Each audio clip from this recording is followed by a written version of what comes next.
I now call the meeting to order. Item 1 on the agenda, information papers issued since the last meeting. There are 4 papers, or altogether 5. The details have already been set out on the agenda.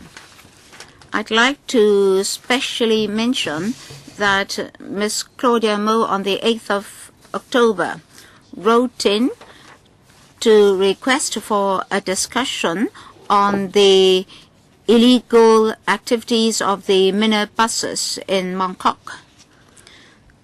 The Transport Department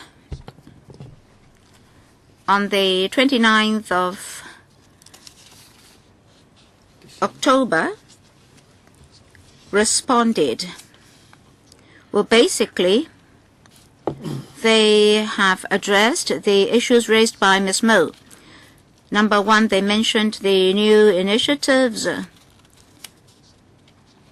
There's a new public light bus stop outside Olympia Station, and then white lines were drawn to restrict the PLBs. Insofar as I can see, they've basically answered Ms. Mo's questions. Then it comes to law enforcement, but basically that's not under the terms of reference of the panel on transport. Ms. Mo? Well, Mr. Chairman, basically the Transport Department is saying that they'll take appropriate action in accordance with the circumstances. That's tantamount to nothing. And then in Sai Street, after the relocation of the Water Supplies Department, a public transport terminus would be built. Well, we've been passing by that site, which is congested from day till night. That's unacceptable. As regards the public transport terminus, we've been talking about that for 10 years. And if you look at the time schedule, 2017 will be the earliest. And then planning, design, etc. will take another 3, 5, or 7 years. We know some basic information. For example, in the past 3 years, how many summonses had been issued to these PLBs that have breached the law, etc., etc. I think the Transport Department should be invited to explain the situation. So basically, Ms. Mo, you do not accept the reply as an ample response to your concerns, particularly about law enforcement. So we'll follow up on that. Item 2 on the agenda, items for discussion at the next meeting on the 27th of February. The administration has proposed 3 items for discussion. Dueling of Hiram's Highway between Clearwater Bay Road and Marina Cove and improvement to local access to Ho Chung. Number 2, widening of Taipo Road. Number 3, proposed revision to fees and charges relating to road traffic. All right? So these are for the next meeting. Members, do you agree that we should discuss these 3 items? Thank you.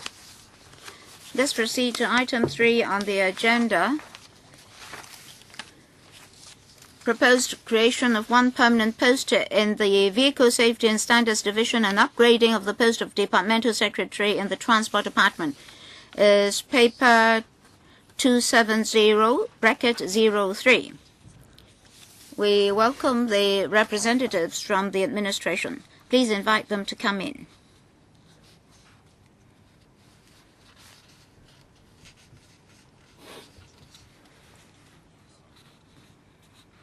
Welcome, all of you, government representatives.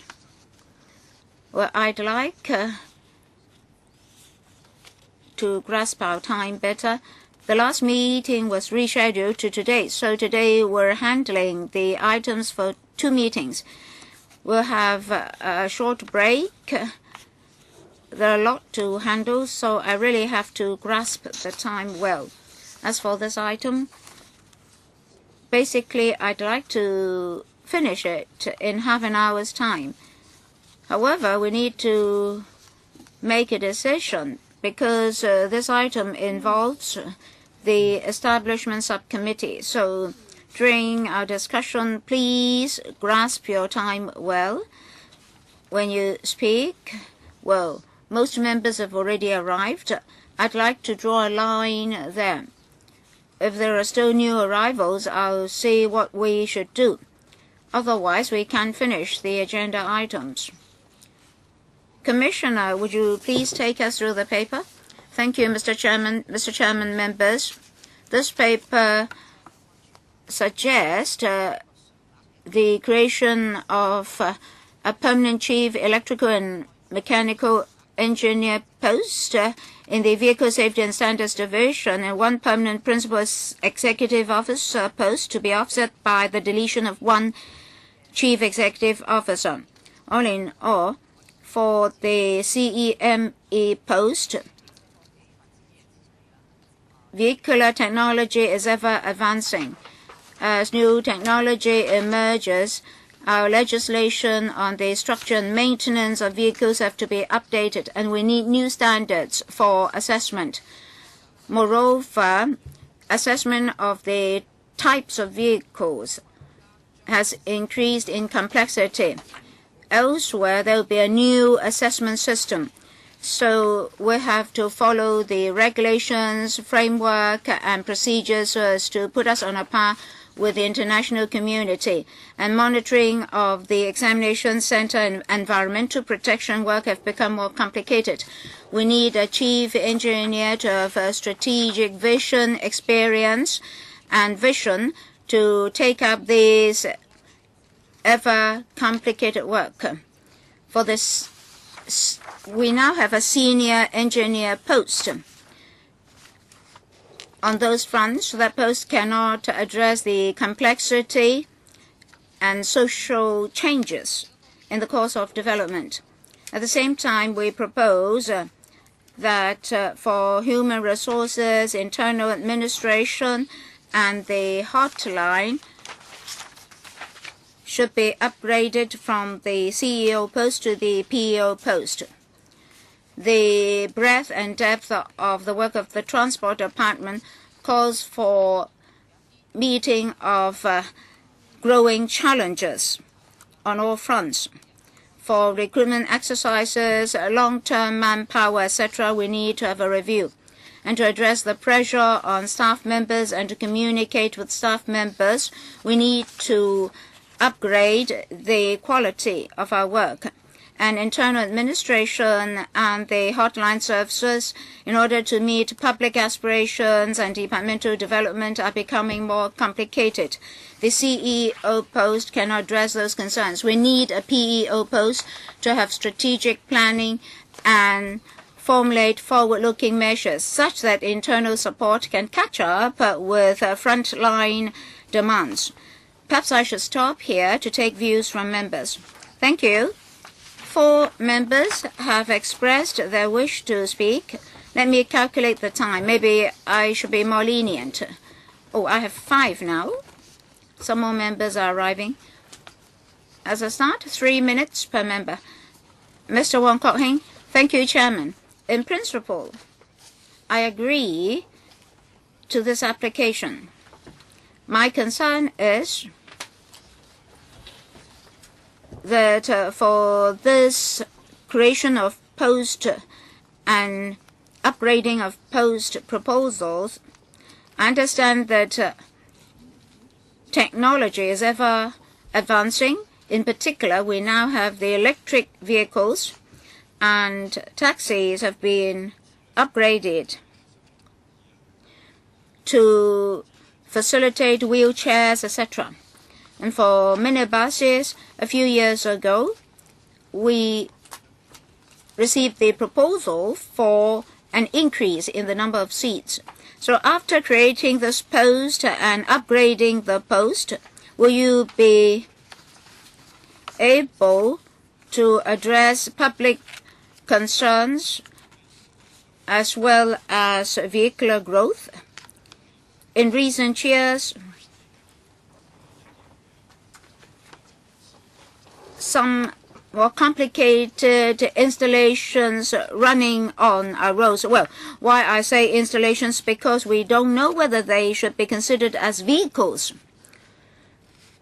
I'm talking about electric wheelchairs. Well, some of them are actually running on the roads. At the moment, we don't have laws to handle them. So after upgrading this post and creating the CME post, will you be able to address these modes of transport resulting from advanced technology? Mr. Chairman, we're going to create a CEME post, a D1 post. After that, we'll be able to better cope with new technology and the resultant problems. Well, if you talk about pure technology, normally engineers should be able to cope with pure technological advancement. But very often, for the application of technology, we need to assess risks. And for applications, we should know the criteria for assessment. There are criticisms that in the past were too strict. Others feel that we're too lenient. So where should we strike a balance? To the general public, how will all these impact on road safety? Now, all these are not just technological or professional knowledge. Very often, our colleagues need to know where the line should be drawn, how a decision should be made, what the workflow should be, etc. So we need people with rich public administration experience. We need people who are very sensitive to public aspirations. So we need to strike a very good balance. That's why we would like to upgrade. We would like to create the CEME post. That will be helpful to our work. Next, Mr. Poon Siu Ping. Thank you, Chairman. Work has become more complicated. You now have a heavier workload, so in principle, we'll support this proposal for enhanced manpower.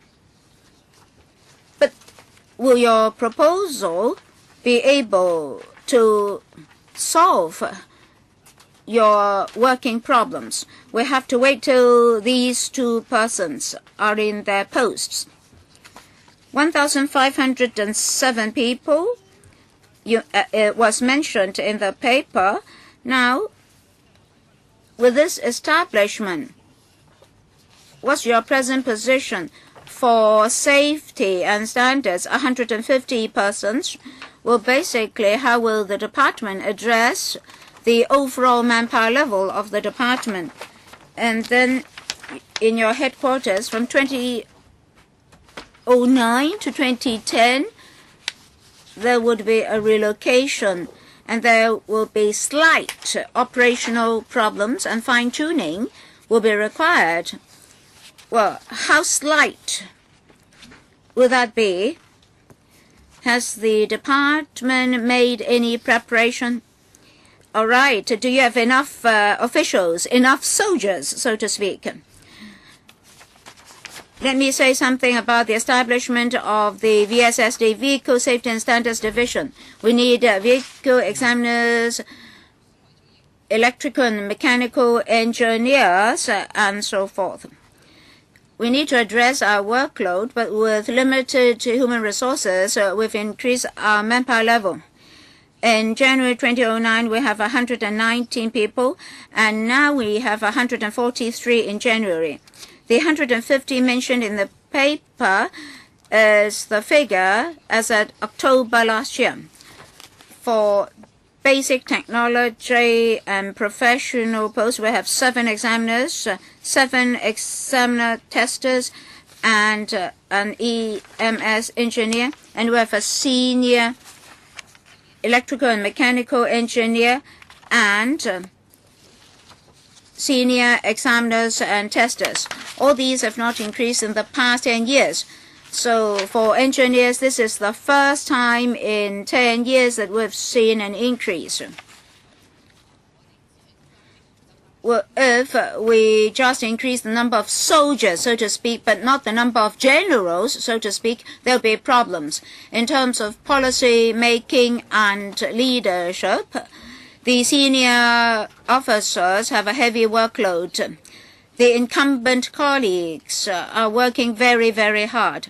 Strategically and in terms of policy making, if we don't perform well enough, if our colleagues are not in posts that are senior enough, then members of the public, users of our service will criticize us.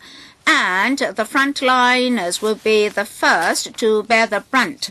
So after increasing the number of so-called soldiers, we need to increase the number of so-called generals as well. Well, Commissioner, you have to be quicker. All right, there are two salient areas.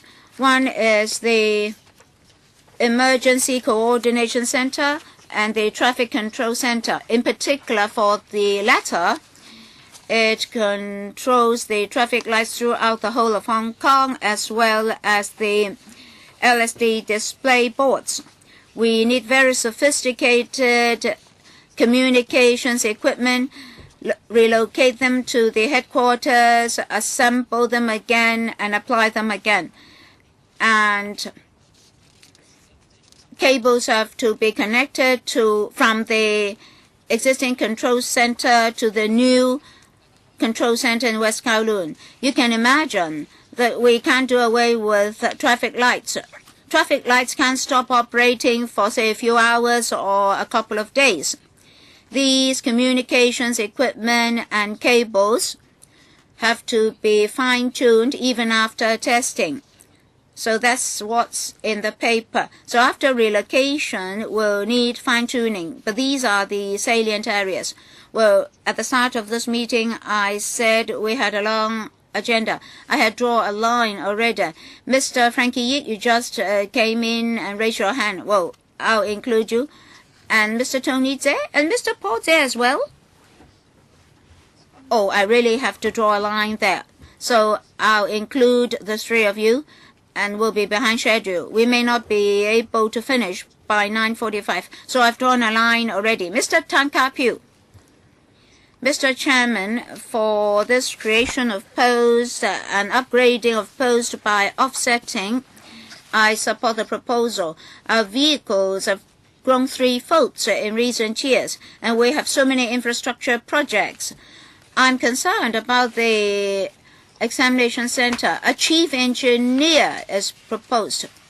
Well, this person will have to know science as well as sensitive to political issues. I'm thinking of monitoring. I believe vehicle examination should be able to cover the costs. So I'd like to know whether there have been any surpluses. Did the government have to subsidize the services? And then what about clean operation? Vehicle suppliers and dealers may be closely connected to these services. Same for transport operators. Is this center managed by civil servants? Is the work outsourced? And in past years, were there any complaints to the ICAC? For example, did somebody ever ask why a certain mode of vehicle was allowed? Commissioner, Mr. Tang is correct. We're not making a profit insofar as vehicle examination is concerned. So you subsidize the service. Theoretically, the service should be self-financed. That is, it should be able to cover costs. But sometimes we may not be able to catch up with the rise of costs. But basically, this operates on a cost recovery principle. We now have our own vehicle examination center for existing vehicles and new modes of vehicles. They have to come to our center for examination. Well, for these services, basically, we didn't get any corruption allegations. The ICAC is not particularly concerned about this service. Beyond the government, for private vehicles and LGVs below 1.9 tons. We have some designated vehicle examination center operated by the private sector. The Transport Department conducted studies to look at their workflows, systems, etc. There were proposals that we should be tighter in certain areas. Well, you have implemented all these measures? Well, most of them. Some are still in the course of implementation. Well, every now and then from newspaper reports, you saw certain incidents and the ICAC took action. So the ICAC is working. So the problem has not deteriorated. Actually, the situation has improved. You need to create these additional posts because the workload has gone up. But that's because your legislation is outdated and you're putting actually the cart before the horse. If you ask the staff at the Transport Department, they would be able to tell you that it's a very strenuous job when they need to test these vehicles. For the franchise buses which have been procured in the last 10 years, the width basically follow the European standard is 2.51 times 2.55 meters. And the law prescribed that it should be 2.55 meters. The new vehicles have just slightly exceeded the width, and then you need to approve the vehicles one by one, and then exemption permits will need to be applied for every year. So that really increased the workload. Shouldn't you first of all look at your legislation and try to streamline those regulations first, rather than creating unnecessary work? Well, automotive technology is developing all the time. I think you should first of all consider amending your own regulations. Commissioner, at the outset I said that with the emergence of new technology, both in terms of the structure of vehicles and vehicle maintenance, we need to update our legislation. As other jurisdictions are coming up with new assessment systems that we will need to follow or align ourselves with the standards in other countries. The work required required to be done is more and more complex. It's not just because of technology, which is becoming more and more complex, but our engineers actually have sufficient professional expertise to cope with the complex technologies. But in applying new technologies and incorporate them into our legislation, other than being a professional judgment, a lot of public administration considerations have to be made. For example, previously we had incidents involving accidents when vehicles reversed, and now we have new technologies to help remedy the situation so that the drivers can be more alert. But if we were to, apply such technologies, what would the impact on the industry, and what should be the grace period that we should allow? Well, here we're not talking about professional expertise, but rather we're talking about a lot of public administration considerations. So in fact, the work has become more complex. We therefore need someone with the experience in public administration who will have a good grasp of the needs of the industry and the aspirations of the public. Mr. Jeffrey Lam. Actually, the vehicle safety standard in different countries vary, and the workload has indeed increased a lot. In recent years, there's been a lot of development in terms of environmental protection and fuel economy. The manufacturers are always changing the structure of the vehicles and the standards.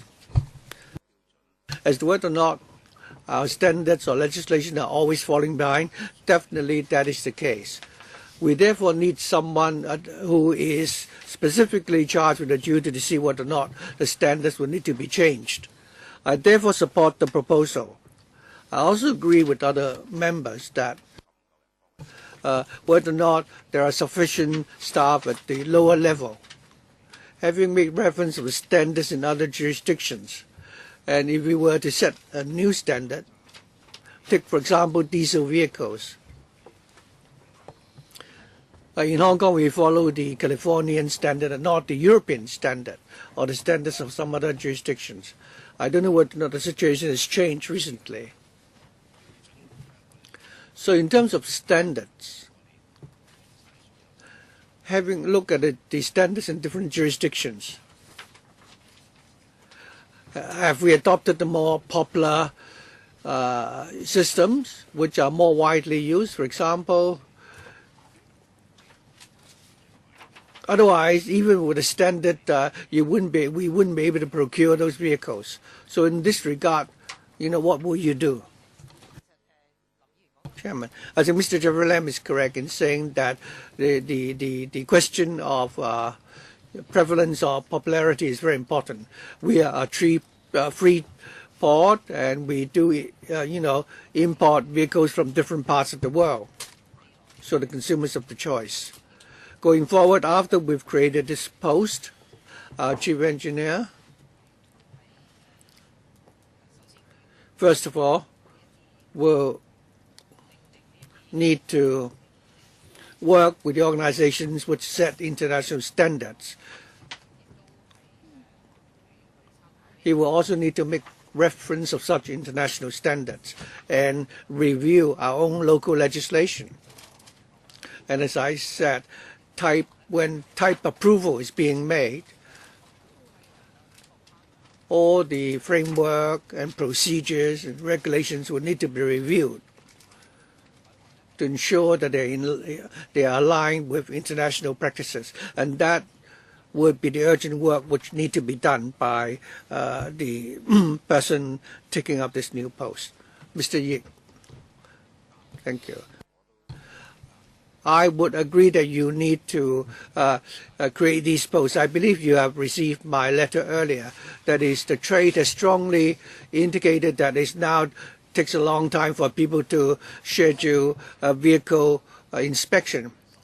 So if we have 3 vehicles, we join the queue, and then we can't finish the inspection for our customers within 3 days. So I think I think you need to also look at the hardwares. Looking at the data for the last 10 years, if you look at the number of vehicles which have gone up in the last 10 years, there have been several peaks. 2 years from now, there will be another peak. The $13.5 billion subsidy for people to replace the vehicles, I don't see how you have increased hardwares. So all the commercial vehicles will need to be replaced by then. Earlier, I've talked to your colleagues about stepping up the administrative, measures to relieve the pressure on the administration department, and I hope you will take up our advice. And not only do you need to, and I also fully agree that you should create these additional posts. Let me answer the question regarding the scheme for the replacement of the diesel vehicles. Although the hardwares have not been increased, in response to Mr. Poon's question, I've already indicated that we've already hired additional, staff at the frontline level. At the designated car testing centers, I understand recently, and it's also been reported in the media, that people have to, wait for a long time to make an appointment for the vehicles to be tested. In this regard, I think we've done several things to remedy the situation. Some people say that the testing procedures become more stringent and it's now taking longer. Actually, they've always been so stringent, and there's not been major change since the year 2000. To inspect a vehicle, it takes about 20 minutes per vehicle. What we've done now is that on our website and at these designated car testing centers and our licensing offices, we put up a notice urging the car owners to inspect the vehicles as early as possible. They can actually inspect the vehicles 4 months before the license expires. We've also upgraded the software of the car testing centers in order to eliminate the possibility of erroneous bookings. And also the scheduling of appointments I think we've linked up the computer scheduling the appointments for car testing so that there could be greater transparency, and people can also, find out about the appointment, the time, how long it takes to make such an appointment online. As the number of vehicles go up or the number of old vehicles increases, we need to have that increase. And also in view of the ICAC's comments regarding the workflow of these car testing centers, we need to be particularly careful when we, increase those facilities. So, Mr. Chair Wai Chin, obviously the workload is more complex and you need more people. You told us that if you increase the staff at the senior level, you also need to increase those at the rank and file level. So I don't know how many people, how many additional, rank and file staff you will increase.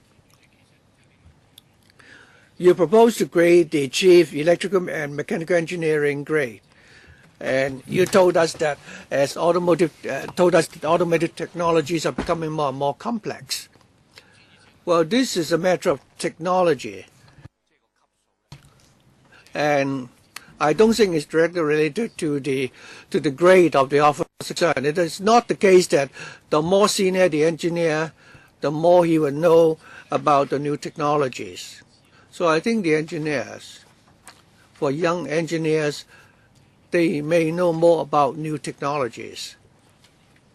So I believe the chief engineer would have to be promoted from within the ranks. So I hope that the commissioner can explain that. I think other than the issue of technology, I don't think you should cope with these problems by, creating a senior post. Regarding vehicle testing, I believe the chief engineer would need to immediately review the requirement for vehicles to be inspected once after it's been on the road for 7 years. Many of the private vehicles can actually run for, a few years without any problems. And well, vehicles which are older than 6 years would need to be inspected. I think we've received Mr. Chair's suggestion. We certainly consider that. And that reply can actually respond to members' earlier question. I agree that in terms of technology and professional expertise, our engineers, whatever the grade, should have a good grasp of the latest development of such technologies, but very often in the application of technologies, and also the changes to the workflow after these new technologies have been introduced would involve a lot of public administration decisions and so on. We therefore need a chief engineer, mainly because the work has become more complex, more consideration would need to be made, public aspirations have gone up, and therefore we need this chief engineer with such experience and expertise and the sensitivity to the aspirations of the public, especially those of the motor trade, to take care, to make the public administration and professional judgment. It's not only a question of workload, but also the complexity of the work concerned. It's not only a matter of technology, but rather technology plus public administration. I've said that in the past we've increased the number of rank and file officers. We now think that we are short at the senior level. So we will still continue to monitor the situation, and every year we'll be reviewing whether or not there is a need to hire additional staff at the lower level. Using the analogy of generals and soldiers, other than hiring more generals and soldiers, we've also received complaints now that recently it takes a lot longer to have one's vehicles inspected. Previously it took, a couple of weeks. Now it takes 2 or 3 months. So other than generals and soldiers, would you try to hire more mercenaries to help you to do the work? You're now proposing to upgrade the CEO post to one to that of a PEO post. As to how, so what exactly is the benchmark that you've consider to justify the upgrading of that post? Thirdly, when you inspect foreign vehicles, of course, technology is developing all the time, and there are always new environmental requirements. So when you inspect vehicles from other countries, would you simply apply the technologies in those countries, or would you come up with new standards? It takes longer to have vehicles inspected, and we're basically talking about private vehicles which are inspected by the designated car testing centers. As I said, over the last 22 years, we've not increased the number of such car testing centers. With the increasing number of vehicles and the increasing number of old vehicles and vehicles which need to be tested, apparently there is a need for us to review whether we have enough of such car testing centers. Over the years, the number of cars that can be tested by these centers have gone up, but there is still a saturation point. Again, this will be one of the duties that the new chief engineer will have to take up. If we're going to increase the number of such car testing centers, what should be the requirements for these centers?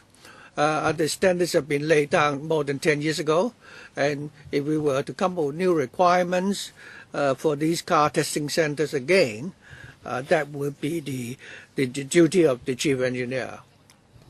Let me also answer the question regarding the principal executive officer. The proposal to upgrade the CEO to that of a PEO post.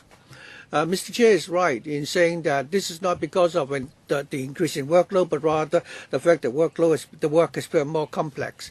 Our departmental secretary is responsible for manpower, supervision, grade supervision, internal administration, management of a hotline, especially human resources management and grade management. As the work of the department becomes more and more complex, we see that some of the grades managed by the department, the structure is beginning to is no longer aligned with the structure, and therefore there is a need to conduct a organizational review, and that is a complex exercise which involves people's career prospects and the salaries and so on. So the staff are very concerned.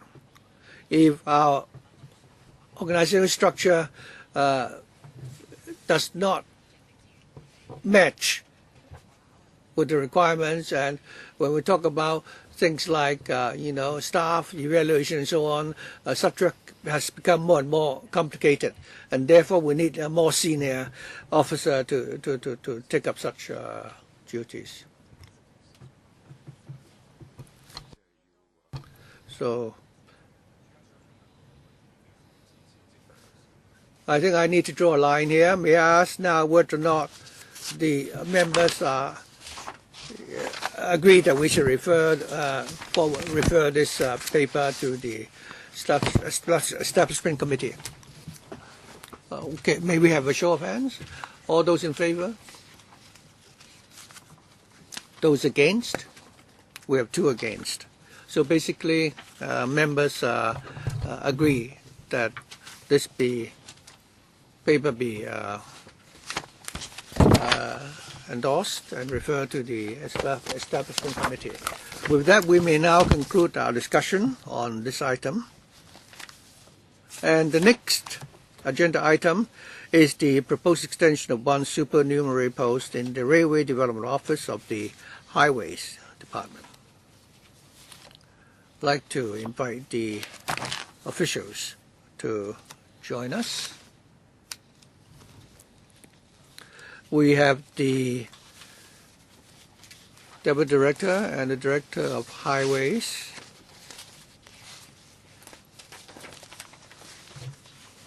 And their team.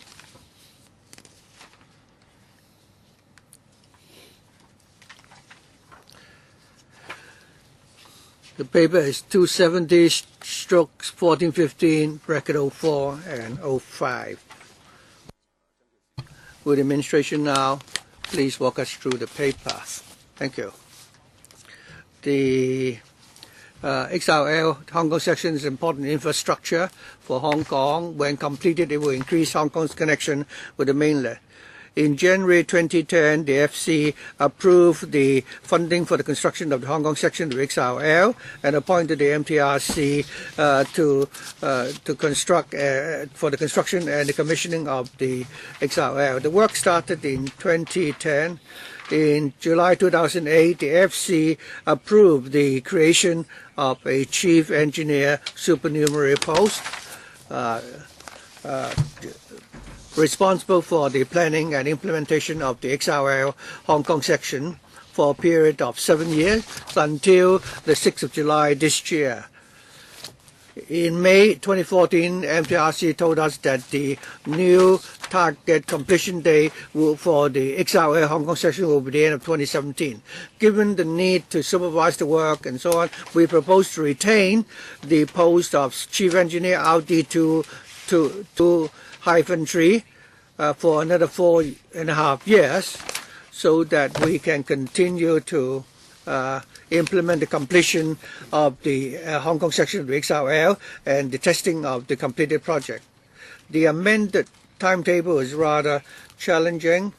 RD2-3 will need to closely monitor the progress of the work and be responsible for all the professional, contract and professional matters. And an entrustment agreement was signed to monitor the MTRCL's work and to ensure that they are managing their finances well. And at the same time, the claims received by MTRCL involve a lot of complicated technical issues, and the select committee has to review all the claims and provide expert opinion and ensure that public money is used effectively.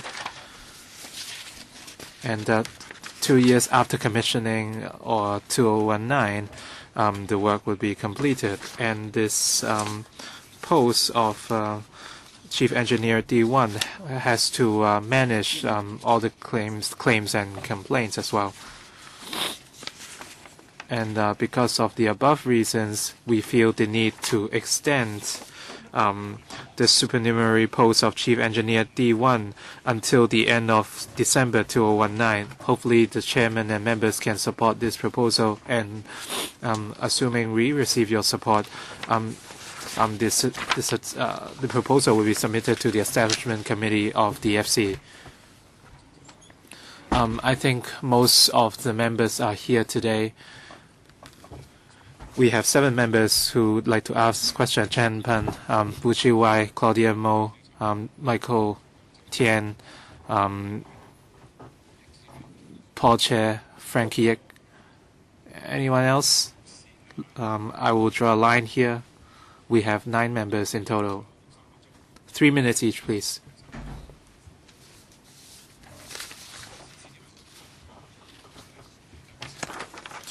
We only have half an hour for each item on the agenda, and we still have to talk about the Hong Kong Joy Macau Bridge. Mr. Leung. My suggestion is that we shouldn't talk about this issue today. We should have a special meeting. Since a lot of members like to speak, let's find a time for another meeting on a Saturday morning. You should arrange a meeting on Saturday morning at 9 a.m. I think this is reasonable. We should have a trash bin approach, so to speak, and we can talk about everything that we failed to tackle before. So that's my suggestion. Any comments from other members? I think we should continue. You only give us 3 minutes. Our job is to raise questions for the government to respond. I think 3 minutes is completely inadequate. I understand the time constraints at this meeting. But the actual situation is that a lot of members would like to ask questions. You cannot limit the rights of the members to ask valid questions by setting this time limit. Mr. Wuchuai, the delays of the XRL project is something which we are very concerned about, and this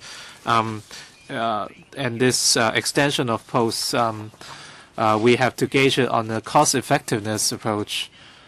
And yes, now you are saying that we have to wrap this up within 30 minutes. Chairman, I think the discussions today will be very coarse and ineffective. A lot of members want to ask questions here today, and we cannot account to the public this way.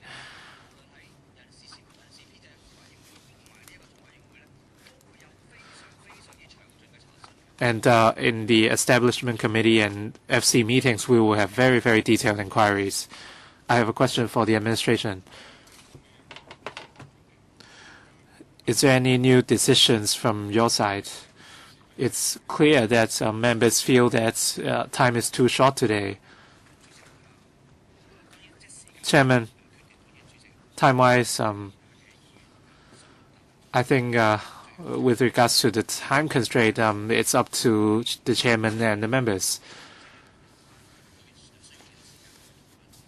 We are happy to work with the electrical members and offer as much time as necessary.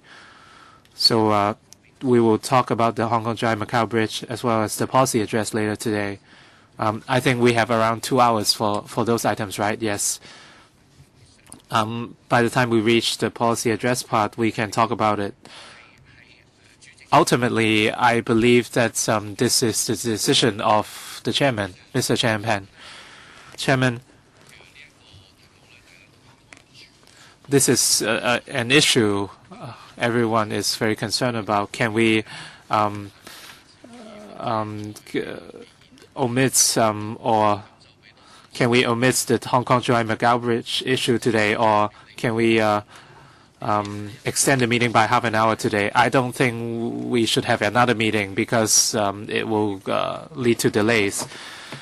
I believe the Hong Kong Chai Macau Bridge project is equally important. It's also very imminent. Perhaps we can shorten the time for the policy address. I don't think we need 2 hours for the policy address issue. I think there's not much to discuss, so we should use our time to discuss more substantial issues.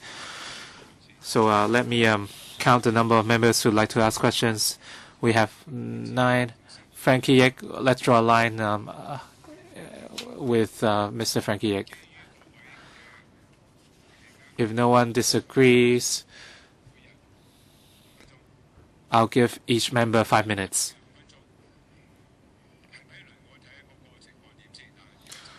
Let's draw a line at 5 minutes first. First up, Mr. Chairman. Thank you, Chairman. We understand the complexity of the XRL project, and we face a lot of uncertainties. However, in the past, we can see that the delays in the XRL project were largely due to inadequate monitoring. The MTRCL controllers as well as the administration are equally to blame. And it seems that no one at the government are monitoring this project. And as such, there were some deficiencies in terms of monitoring. I wouldn't oppose to the extension of this post. But I do have a question for the Secretary. And in May last year, the Chief Executive set up an independent panel to monitor the management of the project by MTRCL. And on the 15th of December, a report was submitted to the Chief Executive. And in the reports, what was being said, were there any recommendations for the administration to improve the monitoring? We haven't seen anything like that. there weren't any mentions of a lack of manpower or any manpower deficiencies. We are not sure whether we need this post or do we need any extra posts, in fact. And a report was published, and now you're asking us to extend this supernumerary post. So on what grounds would we agree to this proposal? Chairman, I agree with Mr. Chan's view that the work is very important. And the delays in the XRL projects must be looked at. We have to look at the MTRCL's work and the monitoring work of the government, and we will find room for improvement. This is important. This is something we agree on. The government has commissioned an independent expert panel to review and identify the problems. And on the 15th of December, a report was submitted to the Chief Executive. We have plans to announce this report, but the fact is some aspects of the report might involve commercially sensitive information of the MTRCL and the government, and we are looking at some issues with the claims, and our lawyers are looking at the report right now. We will announce the report in due course. And in terms of the information we will disclose, we have to look into it. But regardless of the situation,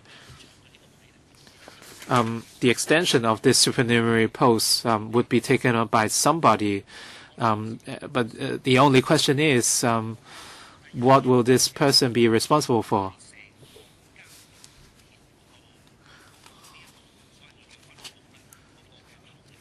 This post will head the monitoring of the Hong Kong section of XRL, so this is a very significant post. We understand that we need someone to monitor the entire project, but before the report is announced by the Chief Executive, how can we gauge the importance and urgency of this post, or do we even need new posts? We have no such information to make a valid decision. Chairman, please be brief. Perhaps I will invite the Director of Highways to talk about it. The Director, please. Thank you, Chairman. You have 30 seconds. In the paper, we have pointed out very clearly that this post of Chief Engineer is extremely important because he would monitor, he would head the monitoring work of the XRL project. He has to monitor the MTRCL on the construction process. Director, I understand the importance of this post, but before we see this report from the Chief Executive, how can we decide whether or not to approve this proposal? Mr. Chan, even though this additional post is necessary, perhaps according to the report, this post is necessary. Next, Mr. Wong Kok Heng. Chairman, we are looking to extend this post by a few more years. And actually, we have had this post for a long time already. But if we don't extend this post, who will head the projects? So that's the real question. What I'm concerned about is that since this post is so important, since this person will monitor the entire XRL project on behalf of the administration,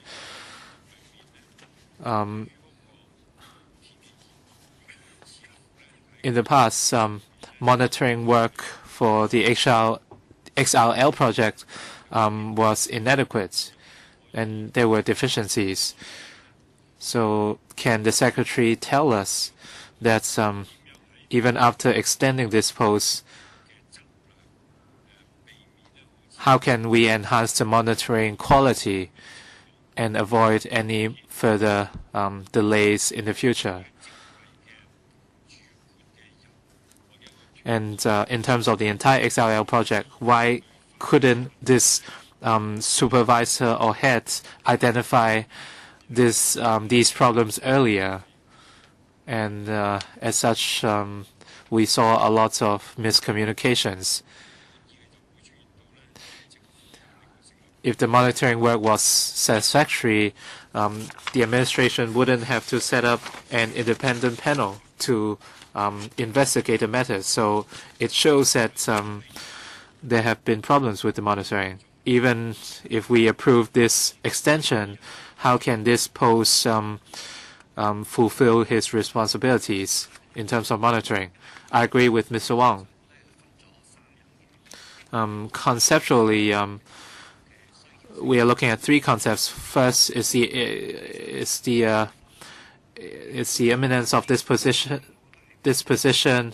and the approach to monitoring this post is necessary.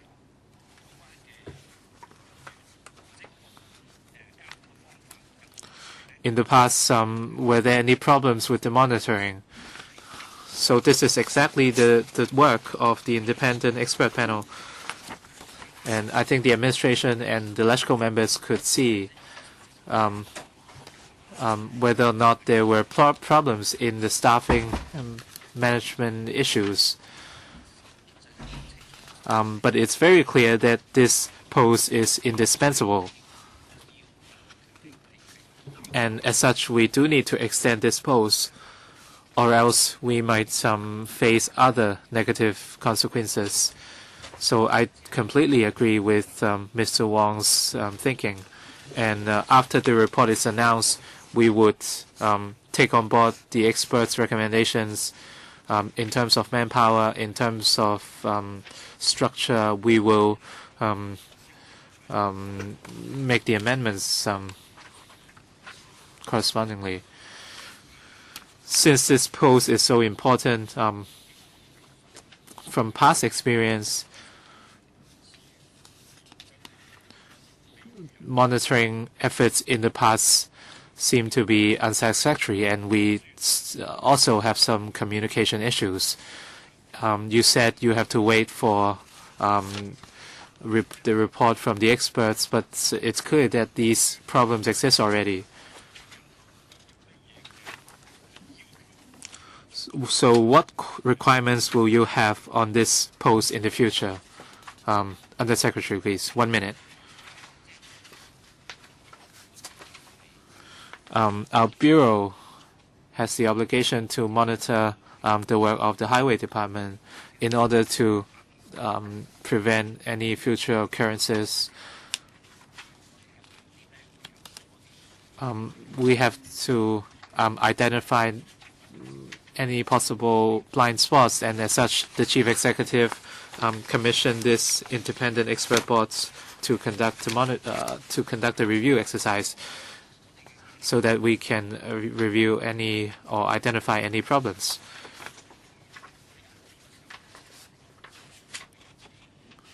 No matter what we say at this point, the public might find us biased. So I think we should wait for the independent expert board to come up with their report. Next, Mr. Wu Chi-wai. Thank you, Chairman. Several members already mentioned that the report commissioned by the Chief Executive is not out. It will only be available on the 6th of July. Unless the CE tells us that this report won't be available in the foreseeable future, how could we monitor this project if we have no such information on hand and we have to approve it? If the report eventually points out that there's no need to extend this post, there's no way for us to take back our decision. The point is, the report might point to a very different conclusion and direction. So the premise is that we cannot approve the extension decision today. And in the past 7 years, according to paragraphs 11 and 12 of the paper, the monitoring team were well aware of all the problems because the team had to support the THB and they had to attend all relevant meetings. They were set up in 2008. And as such, in terms of the preliminary work, the team should be well aware of any issues from the MTRCL. So my question is, in the past 7 years, what kind of comments or visions were compiled by this monitoring team? If they fail to do their job, how can you tell us that this monitoring team can do their work in the future? Number 2, in the past, when you formulated this timetable,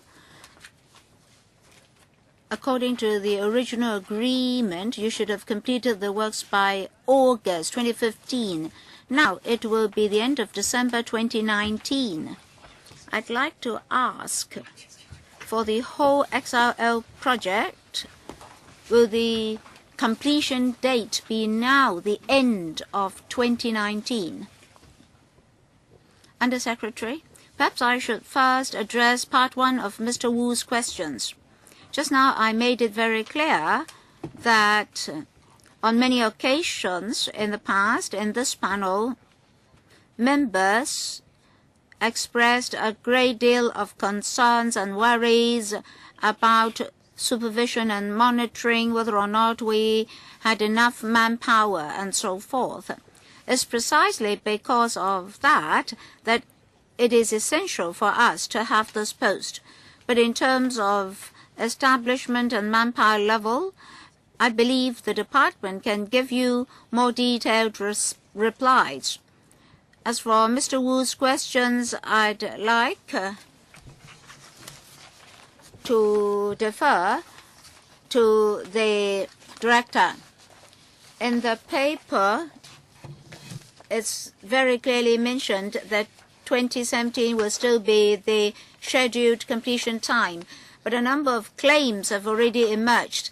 According to our experience, in 1 to 2 years' time after the completion of the project, we'll be able to complete the handling of these claims. That's why we mention 2019 here. In 2008, when we came for funding application, we envisaged that we would be spending 7 years on that. And at that time, it would be between 2014 and 2015. So we still need this engineer post for the project. But the post should not cover the whole of the project.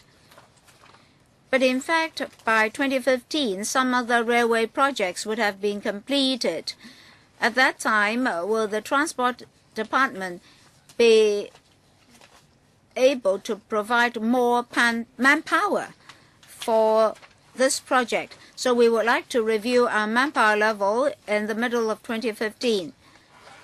At present, we can see that we still have a lot of outstanding railway projects that require a huge quantity of manpower.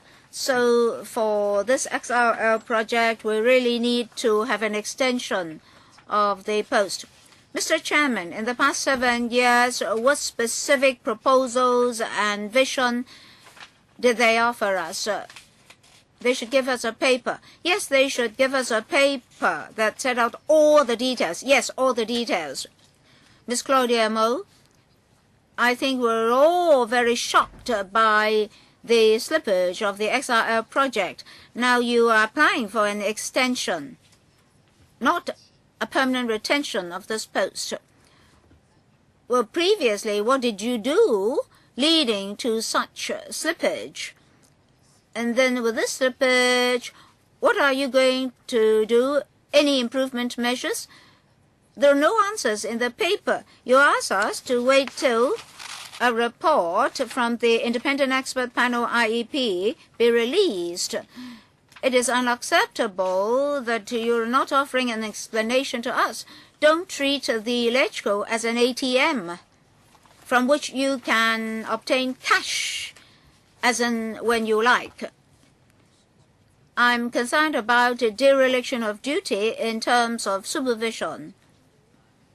Now, for this extended post, will it be filled by the same officer, the incumbent officer, or are you going to conduct an international recruitment exercise? I'd also like to know why the extension is for 4 years and 6 months. You said that in order to be prudent, you had to take care of claims and details. Well, in that case, you'd better propose an extension of another year. That is a longer extension. So how did you do your calculation? The most important question is still whether or not now you're still undertaking that the commissioning date will be the end of 2017. Or are you actually thinking of 2018 in your mind, no matter what? Can you make all these points clear? Under Secretary, would you please make all those points clear? Mr. Chairman, concerning the most questions, well, let me first say something about the commissioning date. The MTRCL told us that their time schedule now is the end of 2017 for the commissioning of the rail link. The Transport Department examined the timetable proposed by them. A number of conditions have to be met by the MTRCL before they can attain the standard and objective. We already passed the message to the MTRCL, and insofar as this part of the project is concerned, the MTRCL knows what they should do. So, as at present, that's still the time schedule. As regards supervision, I'll defer to the department in a moment. Here, I'd like to say that both the LegCo and the public would like us to do something in the remaining time. Number one, to finish the project in a timely manner. Number two, if there are certain responsibilities outstanding for the XRL, we'll have to handle them. Number three, in that process, this group of colleagues have to handle claims from the contractors. No matter what, we have to handle all these. So if we don't have somebody to head this office, the expectations of members will not be able to be met. Well, Mr. Chairman, he's basically repeating himself. Well, let the director answer. Wait. The deadline is to be the 6th. The 7th should be the commencement date. But they have not gone to the Finance Committee for approval yet. I'd like to know what impact will there be if this falls through. Director, due to time constraint, would you please address the other issue first? Mr. Chairman, as the Under-Secretary said, the MTRCL told us that they use 2017 as the scheduled commissioning date. And this engineer will have to handle a lot of agreements with the MTRCL financially, operationally, and in terms of other arrangements.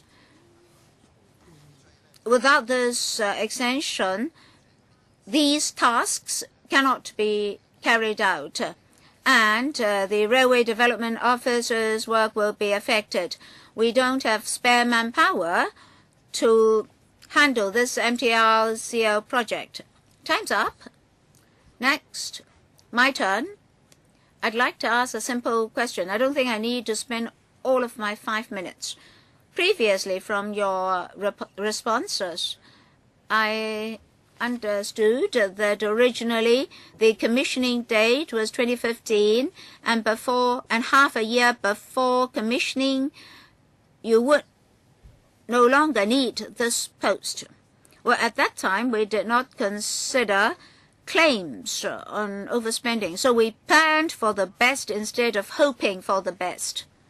Now, you are telling us that if the new commissioning date is the end of 2017, then this post should be extended to mid-2017, according to the previous line of thought. Now you tell us that that won't work. It should be 2019. It's not that because the commissioning date is postponed to 2019, it's because there are aftermath to resolved. And you told us that this has something to do with liability and claims. Now, I spot a problem. If there's overspending, well, apparently we'll definitely have overspending. I don't know whether it's to the tune of $6.5 billion or not. Anyway, you have to come to the LegCo for supplementary funding. And if we're not sure who will bear the overspending, the government of the MTRCL, it is very difficult for the LegCo to make a decision. Then, it's meaningless. It's not quite meaningful for you to extend the post to the end of 2019. Because with overspending, you have to decide which of the three parties is to foot the bill. Now, the project has become more complicated. You have overspending, maybe $6 billion, nobody knows, but this is something for the future. Anyway, you have to come for supplementary funding. Otherwise, the whole project will have to be suspended, and you're finished. Well, by 2017, there's no longer any money, but payments have still to be made to the contractors. If you don't know where the liability lies, how can we consider your funding proposal? Mr. Chairman, there are two concepts here. For the overall project, if there's overspending, we have to consider who is going to foot the overspent amount. Then we have to come to LegCo. Secondly, as the director explained, even if a project is on schedule with no overspending, after completion of the project, there will be claims. This is rather common insofar as engineering projects are concerned. So even if the project is completed on schedule according to the revised timetable, work-wise, we must have somebody to handle the claims.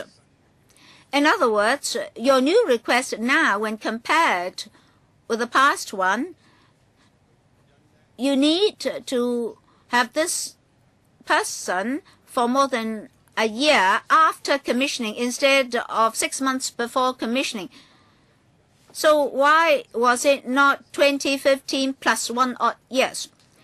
Is it that you made a wrong judgment? Now, when you look back, even without overspending, it is impossible to release this person 6 months before commissioning, right? So are you going to admit wrong judgment? Or is it because of unknown overspending you need to retain this person? Well, Mr. Chairman, you've asked a good question. I'll defer to the director. Well, the Undersecretary had provided a clear answer. I'd like to elaborate. In 2008, when we created the post, we already anticipated certain tasks which would not disappear 6 months before commissioning. Now, the Highways Department has other chief engineers, but at the time of commissioning, these chief engineers have their respective work. All right, so you're saying that this is not wrong judgment. You would like to come back for supplementary funding. Well, there are other chief engineers who could take up the tasks. So at that time, we didn't ask for such a long duration. Mr. Tan Ka-piu, I'm also on supervision. On the 5th of January this year, the Mingpao Daily, in its first page, asked about infrastructure projects and building works. And there are two different sets of criteria adopted by the government. Yes, building construction, very often there's overspending, but the amount overspent is usually on the low side. But for infrastructure projects like tunnels and bridges, the overspent amount is usually much higher. Now, according to the Mingpao report, for these two sets of criteria, for infrastructure projects, well, maybe we can cite the Hong Kong-Macau-Zhuhai Bridge as an example in a moment. Quantity surveying will be carried out by the MTRCL, for example, including projection and supervision. The government would appoint an independent quantity surveyor to look at the engineering contractor or design contractor to see whether all the specifications are met. But for infrastructure projects, the MTRCL is responsible for a whole basket of details. I was told that for a large consultancy firm, the bosses are usually civil engineers, architects, or surveyors. Now, the staff members of these companies won't dare to challenge their bosses. Now, according to the Mingpao report and according to my exchanges with the various professions, the monitoring system is really problematic, basically because there's no QS. Do you agree with the points in the report? Director, thank you, Mr. Tang. For quantity surveyors, they play a very important role in these projects. In actual fact, in our department, among our consultancy firms and also in our resident teams, we do have engineers to play their respective roles. I believe they are professionals. Well, Director, take the XRL as an example. For these independent and professional teams of quantities of surveyors, are they appointed by the MTRCL, the contractors, or the civil servants of the Highways Department, or independently by the Highways Department? Well, whether or not we're going to bring in an independent quantity surveyor depends on the actual needs. The newspaper report mentions two different sets of criteria. For ordinary buildings, works are confined to a particular construction site, which is usually relatively small, so it's easier to master the geological factors. But for the XRL project, it straddles a site of 26 kilometers. It's more difficult to master the geological changes, so more variations are involved. That's why it's more likely to have slippage and claims. I'm not asking about overspending. For this project, you also have quantity surveyors. If you tell me there's no such need, no problem. But there is a need. But are these quantity surveyors appointed by the MTRCL, the contractors, or the government independently? Is it independent supervision? Our practice is to model on the normal supervisory procedures under the Development Bureau. Do we need an independent quantity surveyor? It depends on needs. So for this XRL project, you don't have an independent quantity surveyor. Well, all quantity surveyors are professionals. Who appoints the QS? The MTRCL. All right, the MTRCL, a simple answer. Next, Mr. Albert Chan.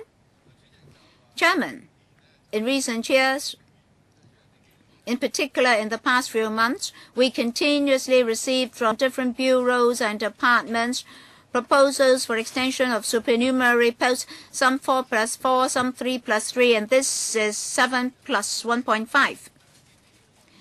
It seems that the government has made it a normal practice to treat supernumerary posts as permanent posts. 7+4.5 years is 11.5 years in total. This was rare in the past. Well, sometimes they're asking for an extension of 1 year or 2 years, but now they're asking for 4.5 years, altogether 11.5 years, exceeding the 2 terms of the CE, and bureau directors would have changed twice or thrice already. So it's even more permanent than permanent. This is actually against the principle of superannuation.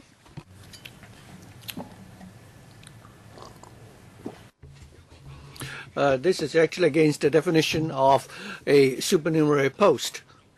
There are 2 major flaws in the paper, and the chairman had worked very hard to ask for the rationale for the extension, and also I have strongly objected to the allocation of funding for the XRL. I raised 3 queries. First of all, the planning of the XRL was done in a very hasty manner, and there was inadequate consultation in terms of the siting of the project. The surveying and the geotechnical surveys done had not been comprehensive enough. As a result, when tenders were invited, problems occur. And my third question was, I've asked Eva Cheng the question regarding the contract between the XRL and the MTRCL. And I've already raised my concern, that is, who will bear the responsibility if anything should go wrong. And now the government apparently is trying to evade the issue and not told us how much it costs if we extend this post by 4.5 years. A simple calculation would tell me that it's more than $100 million. So could you tell us what is the total expenditure if we were to extend this post by 4.5 years, including the staff costs and the office costs? The public has the right to know. You're not asking for us to allocate an additional $100 million and extending this post for 4.5 years. So will the MTRCL be asked to bear any of the expenses incurred because of the extension of this post? So the paper is simply not detailed enough. I hope the chairman they will give us a better paper so that we can consider the issue more thoroughly. Secretary, Director. Let me respond to the last point made by Mr. Albert Chan. In paper 18 of the paper, there is an estimate made there. We're saying that according to midpoint salary projection, if we were to, I know, I'm asking about the total sum. If we were to extend the post for 4.5 years, plus the total expenses for the whole office. Of course, I know that I've seen the figures in paragraph 18 and 19. You've told us what will be the total expenditure for those 4.5 years, including, the office expenses. You've not even told us what will be the staff costs. You're proposing to create all these additional posts. You've not given us the aggregate figure. You talk about 14 extra posts and another 6 there, and you talk about them in separate paragraphs. So this is very, very misleading because we wouldn't know the total figure. If I make a simple calculation, the 19 million plus 7 million odd dollars plus 4.5 will give us more than 100 million. The total amount of funding you require is more than 100 million. Where would the money come from? We asked the government to subsidize senior citizens for dental, care. The government is so reluctant. Well, those figures have. I'm asking for the total figure. Please give me the total figure. We can certainly work that out for members. But what I want to say here is that all these expenses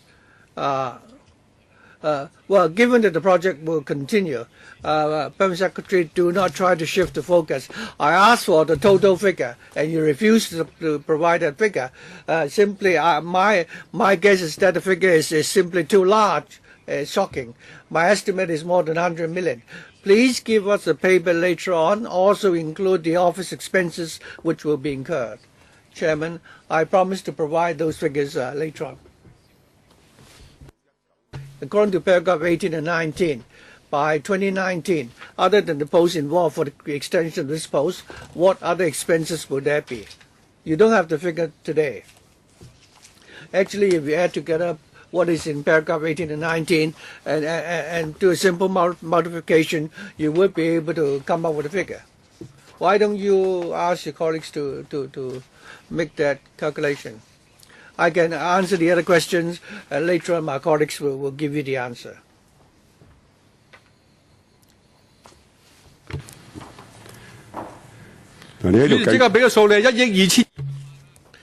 My calculation told me that is $122.4 million. That is just staff cost, not to include, and it doesn't include the office expenses. Could you please check whether or not Albert Chan's assessment is right?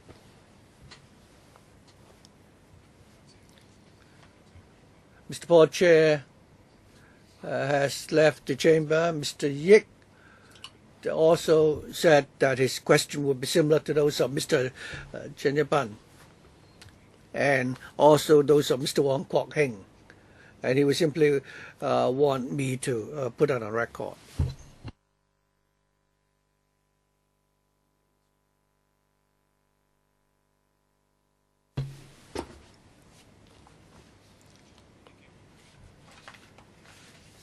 Please give them a chance to work out, an aggregate, a rough figure. Chairman, they've not provided a rationale, and I don't think we can accept the proposed extension for 4 years. Mr. Albert Chan, many people have already asked him about why 4.5 years. They told us originally the judgment was not correct. And why is it that the post would lapse before the project is completed? Well, the director already explained earlier that this has nothing to do with the projection. It's not that we have not made a projection. We've done that. But the director already explained that we apply for the creation of this post. We took in consideration that the project would take about 7 years. If you want to create a supernumerary post for 7 years, that's rather long. The consideration at the time was that by the time the project was to be completed, then if possible, and if other projects were completed, then they can deploy people from elsewhere to do the work. Well, that exactly answers, actually, exactly what I was saying, that you've made the wrong judgment. Chairman, I think we have the figure, and I would like the director to explain that this is not a question of making the wrong judgment, but rather it's a question of staff deployment. If your original projection estimate was that other people could fill that post, but apparently that is not the case. So it is clear that you made the wrong judgment then. Well, you must bear in mind that we have 5 new railways under construction, and all the hiccups which appeared were not something. So you didn't know that you're going to build 5 new railways in 2008? Well, many of the works have not yet started in 2008. As to why delays happen later, that was something which happened later. Director, if you only count the staff salary cost, it's 5.8 million. It's $97 million if you include the other expenses. For the other 14 posts, they're not all of them are supernumerary. Some of them are actually deployed from other parts of the highways department, and they will still be paid anyway. Chairman, I hope they can show us how they arrive at the figure of $90-odd million. According to my calculation, it's more than 100 million. It's 19 million plus 2 million something times 4.5. it's good that Mr. Albert Chan has raised this issue. If you provide us with such figures, then it would really, be a lot better. It can actually help you better prepare yourself when you go to the ES panel. Well, Family Secretary, the director already gave you that figure. If you want a detailed breakdown, we can certainly provide such figures when we go to the PWSC. Apparently, the $90-odd million is, somewhat different, from Mr. Albert Chan's calculation. Of course, we would, take the government's figure as the correct figure. And with that, I think we can end our discussion of this item. So I'd like to ask members whether or not members agree that we should refer this proposal to the ES panel. Shall we have a show of hands? All those in favor? All those in favor of approving this paper? Core division. All those in favor, please. Mr. Tan Ka Pio, Mr. Chen Kam Lam, Mr. Chen Yan Pang, Ms. Elizabeth Quat, Mr. Loi Quat. And anyone else? 5 in favor. Those against? Claudia MO, Pt1, and Albert Chan. So we have a majority in support of the paper. I declare that the paper is now approved. Originally, we have scheduled to have completed a discussion on the project overrun for the Hong Kong-Macau Dry Bridge. It's already 10:30. May I propose that we now take a 10-minute break, because the next item certainly will, take a long time. 10 minutes.